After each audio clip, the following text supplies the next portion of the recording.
Without ever lacing up a pair of Nike sneakers, you can't fully grasp the spirit of achievement that runs deep in every stride. From its humble beginnings to its rise as a global sports brand, Nike's journey is one of perseverance and innovation. Join us as we trace the footsteps of a dream that reshaped the world of sports forever.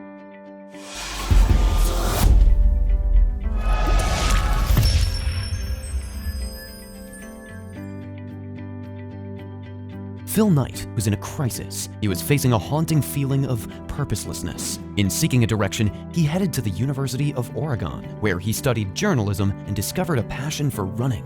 He met Bill Bowerman, the legendary track coach known for mentoring Olympic athletes at this university. They had no idea then that their bond would be the starting point for the world's biggest sports company. After his graduation in 1959, Phil wanted to be an athlete, but by 24, he knew it wasn't going to happen. So, he decided to learn about business and joined Stanford University's Graduate School of Business. While working on a project there, Phil got an idea. He had seen how Japanese companies like Nikon and Canon had taken over the camera market from German brands. So, he wondered if Japanese shoes could also challenge German giants like Adidas and Puma in the US. But when he shared his idea with people, most of them didn't think much of it. On that note, we would love to know what you would have done if people doubted your innovative idea. Tell us in the comments below. Moving on, Phil faced another challenge as well. He didn't know anyone in Japan, didn't know how to bring shoes to America, and didn't know how to sell them. But one question kept him going. Could he transform his vision into reality?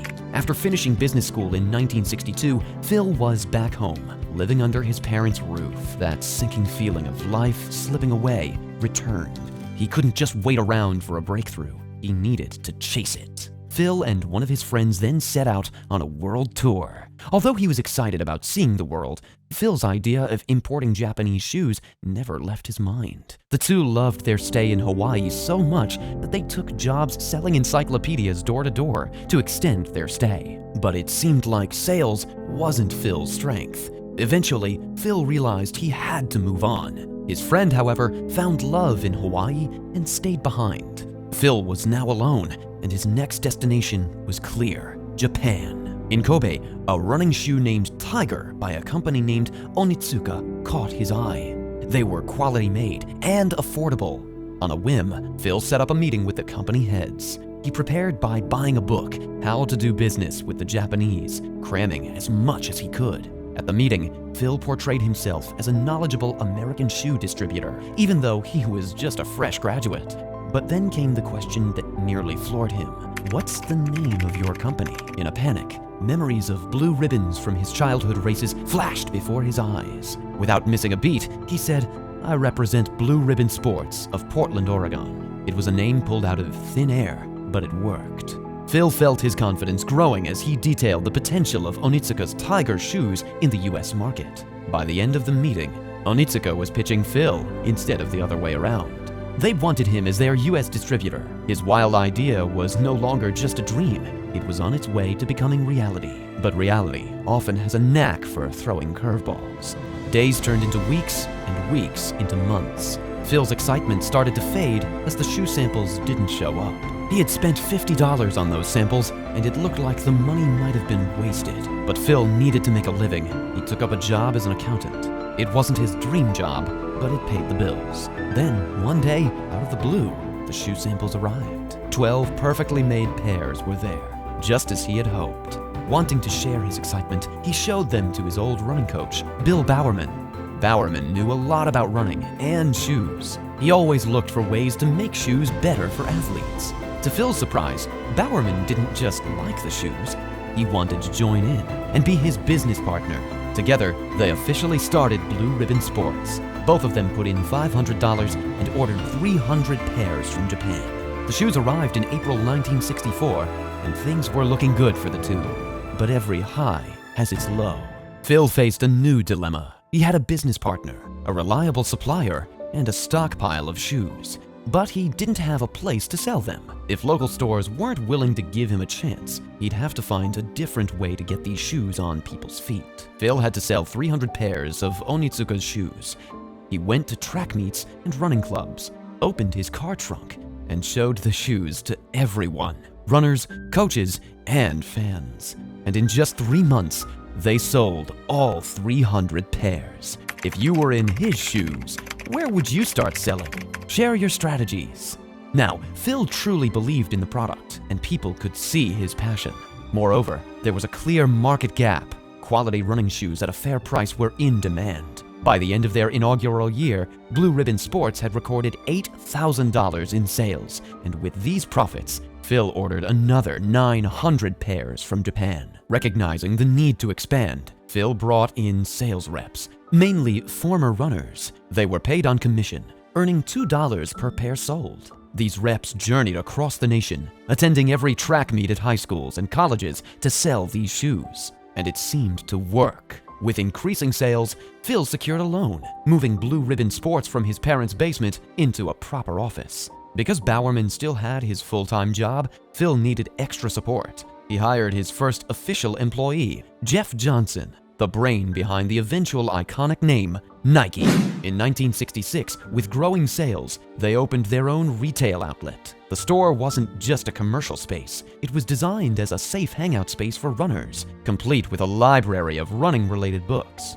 While Phil and Johnson took care of business, Bowerman worked on the shoes. He'd inspect the shoes from each shipment, look at their design, and tell the Japanese makers how to make them better. In short, Bowerman became the brain behind the designs of Onitsuka's shoes. One of Bowerman's shoe designs, the Cortez, became a big hit in 1969. That year, the profits for Blue Ribbon Sports soared to $300,000. Things were going well between Blue Ribbon Sports and Onitsuka in Japan, but behind the scenes, Onitsuka was planning to trick them. Phil was eager to distribute Tiger shoes across America, not just the West.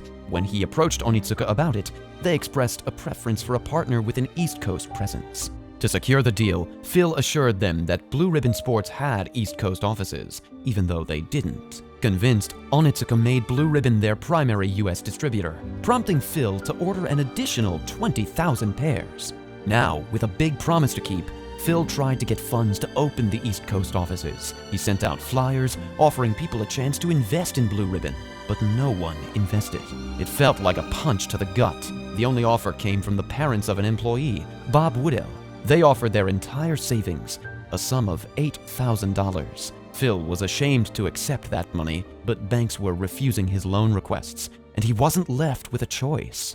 Blue Ribbon's success meant new stores and new workers. They constantly battled cash flow problems. They had to buy more, hire more, and always seemed to be chasing their own tails.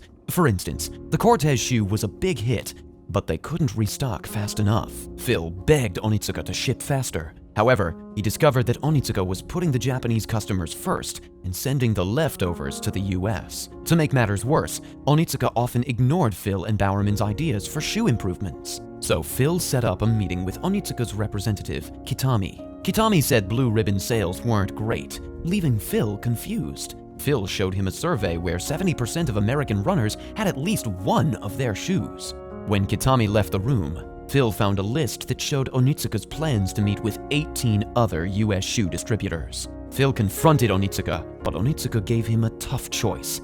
Either sell us 51% shares of Blue Ribbon or partner with other distributors. Phil refused to let go of his company and found himself at a crossroads. But alongside his partner, Bill Bowerman, they saw a silver lining. The two realized that the loss of distributing Onitsuka Tiger shoes could be a blessing. Bowerman had designed the Cortez, Onitsuka's best seller. Clearly they had what it took to succeed, so why not make their own shoes? It was time for a new beginning. A new beginning meant a new name. Phil suggested Dimension 6, but it lacked the punch. Jeff Johnson, their first hire, then pitched Nike. Inspired by a dream, the name was borrowed from the Greek winged goddess of victory. With the name set, they needed a logo. A local graphic design student drafted the now iconic swoosh. She was only paid $35 for it. Do you think it's worth more? How much would you have charged? But now they needed a reliable shoe manufacturer. Early trials were disappointing because manufacturers had quality control issues. Determined, Phil adopted a strategy to avoid past mistakes. He collaborated with multiple manufacturers so he could control the quality. Onitsuka could not watch this happen. But after settlements, the two brands parted ways. By 1971, the transformation was complete. Blue Ribbon Sports became Nike. With sales crossing $1 million, Nike was unstoppable. The 1972 Olympics provided a global stage, boosting their visibility. Their sales rose, factories opened worldwide, and Nike wasn't just about sports. It became a fashion statement. However, with success came envy. Competing American brands were watching, waiting for their chance to challenge the rising titan. Phil was all about growth, funneling every cent back into the company, even taking loans to fuel expansion faster. But one day, an unexpected letter from the U.S. Customs Service arrived. It read, Nike owed $25 million. Phil could not believe it was real. After all, paying such an amount would bankrupt Nike. He found out that Nike's competitors had hatched a plan. They brought back the ancient ASP rule, American Selling Price, which taxed imports if a similar product existed domestically. The competitors made a high-priced copy of Nike shoes, triggering this duty on Nike's imports. Phil hired the best lawyers to fight this, and for 3 years, a legal war went on. Nike told their story through an advertisement, painting a clear picture of the challenge they faced. The support was overwhelming, and eventually, a settlement of $9 million was reached. Soon, Nike's sales soared to $440 million, and in 1980, the company went public. This move solved their cash troubles and sped up their growth. With a 46% stake in Nike, Phil was set for life. And remember the parents of Bob Woodell who put their savings into Nike?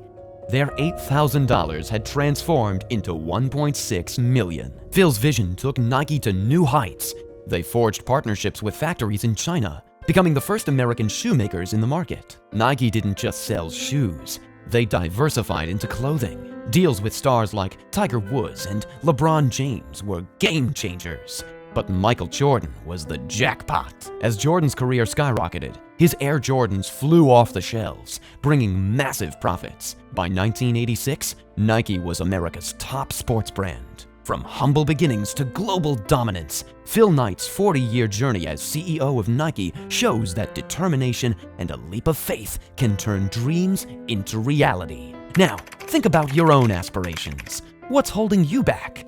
In the spirit of Nike, maybe it's time to just do it. Do you have a dream you're working on?